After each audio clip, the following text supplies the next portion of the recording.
12 லட்சம் வரை வருமானம் இருந்தால் வரி இல்லை. இப்ப நீங்க பெரிய நியூஸை கேள்விப்பட்டிருப்பீங்க. FY26 முதல் உங்க வருமானம் 12 லட்சம் வரை இருந்தா புதிய வரி முறையின் கீழ் எந்த வரியும் செலுத்த தேவையில்லை. இதுவரைக்கும் அந்த வரம்பு 7 லட்சமா இருந்துச்சு. என்ன மாறி இருக்குன்னு தெரிஞ்சுக்க இப்போதைய வரி அடுக்குகளை பாருங்க. வரி அடுக்குகளும் செக்ஷன் 87A வரி அடுக்குகளில் 12 லட்சம் வரை வருமானம் இருக்கிறவங்களுக்கு 10 விழுக்காடு வரி காட்டப்படுது. ஆனா செக்ஷன் 87A ஒரு சின்ன விஷயம் இருக்கு.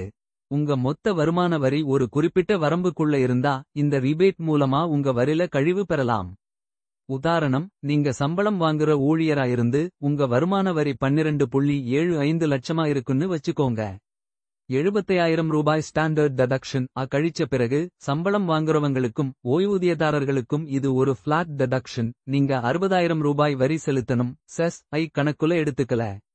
ஆனா உங்க வருமான வரி 12 லட்சத்தை தாண்டாததால உங்களுக்கு ரிபேட் கிடைச்சு மொத்த வரியையும் சேமிச்சு ஒன்னும் செலுத்த தேவையில்லை. ரிபேட் எப்ப கிடைக்காது? இப்ப நீங்க ஒரு வீட்டை வாடகைக்கு விட்டு 1 லட்சம் சம்பாதிச்சீங்கன்னு வச்சுக்கோங்க.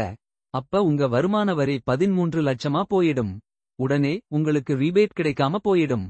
உங்க வருமானம் கேபிட்டல் கெய்ன்ஸ்ல இருந்து மட்டும் வந்தா, அதாவது ஸ்டாக் மார்க்கெட் அல்லது ரியல் எஸ்டேட்ல இருந்து அது 12 லட்சத்தை தாண்டலைன்னாலும் நீங்க அதுக்கு தனியா ஸ்பெஷல் ரட்ஸ்ல வரி செலுத்தணும்.